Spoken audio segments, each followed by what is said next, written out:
Very good morning, students. So today we came to the third part of this lesson of this topic opinion. Okay.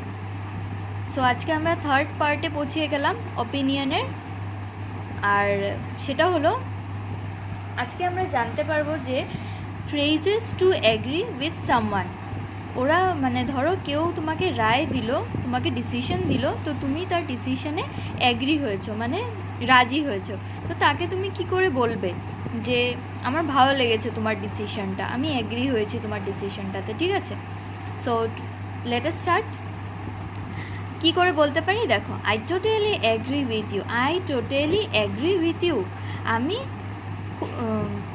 পুরোপুরি agree হয়েছি তোমার মতামতে, ঠিক আছে?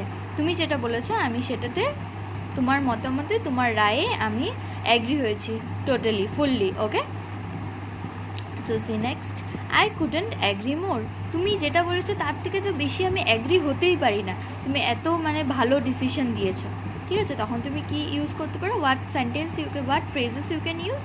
I couldn't agree more, I couldn't agree more. Okay, so another one you can use, I feel the same, মানে তুমি যেটা বলেছো আমারও সেটাই ফিল হচ্ছে, সেটা খুব মানে আই অ্যাগ্রি উইথ, আমি সেটাতে খুব অ্যাগ্রি করেছি তুমি যেটা বলেছো। Okay, so what you can use that in that situation, I feel the same, আমিও সেটাই ফিল করছি, সেম ফিল করছি। Okay, you are absolutely right, তুমি যেটা বলেছো মানে তুমি একেবারেই ঠিক কথা বলেছো, আমি একদম অ্যাগ্রি করেছি তোমার সাথে, you are absolutely right.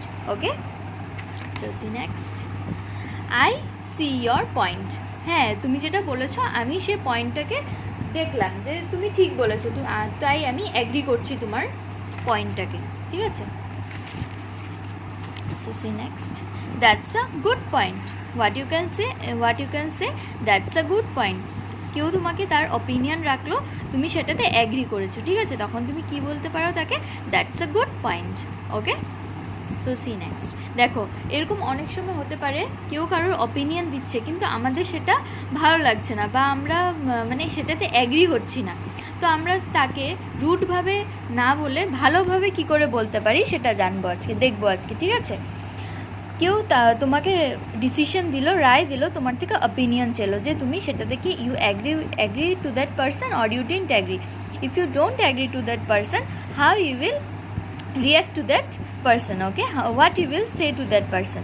So now we are going to see here, I am afraid, I disagree, afraid মানে কিন্তু ভয় না, মানে তুমি এটা এরকমভাবে বলতে পারো যে আমার লাগছে কিন্তু আমি অ্যাগ্রি হচ্ছি না তোমার ডিসিশনটাতে, এরকমভাবে বলতে, মানে this is a formal phrases. Okay, this is a formal phrase, I am afraid, I disagree, তুমি বলতে পারো আমার ভালো, মানে আমি ভাবছি কিন্তু আমি অ্যাগ্রি হতে পারছি না তোমার এই ডিসিশনটাতে, এরকম করে, ঠিক আছে? তো তখন তুমি ওই সিচুয়েশনে কি বলতে পারো, I am afraid, I disagree. Okay, I don't agree with you on this point, আমি তুমি যেটা বলেছো আমি সেটাতে অ্যাগ্রি হতে পারছি না, মানতে পারছি না সেটা, আমি তোমার মতামতের সাথে সেম মতামত নয়, সেম থিঙ্কিং নয়। তো সেটা যদি এখন হয়, if it is now you can use this, if it has happened in past, if the situation is related to any past condition, then you can use that. Okay, if it is now you will use this, if it is in past then you will use that, I don't agree with you on this. Okay, যদি এখন হয় তাহলে use করবে I don't agree with you on this, if it is for past situation then I don't agree with you on that. Okay, I don't feel the same, আরেকটা কী বলতে পারো, আমার সেম ফিল হচ্ছে না, তুমি যেটা বলছো সেটাতে আমি অ্যাগ্রি নয়, মানে এক মতামত নয়, তো আমার সেম ফিল মানে সেম মনে হচ্ছে না, তো তখন তুমি বলতে পারো I don't feel the same. Okay, আরেকটা বলতে পারো আই ডোন্ট থিঙ্ক সো, মানে আমার সেটা মনে হচ্ছে না। সো ডিসঅ্যাগ্রি যখন তুমি মানবে না, ধরো কারোর অপিনিয়নটা তোমার ভালো লাগছে না, তো তুমি কী করে বলতে পারো, phrases, what phrases you can use in that case, I don't think so. See next, I think differently on this, মানে তোমাকে সে তার মতামত জানালো কিন্তু তুমি বলছো যে না সেটা নয়, আমি একটু অন্যরকম ডিফারেন্ট থিঙ্ক করছি, so what you can say in that case, I think differently on this, I think differently on this.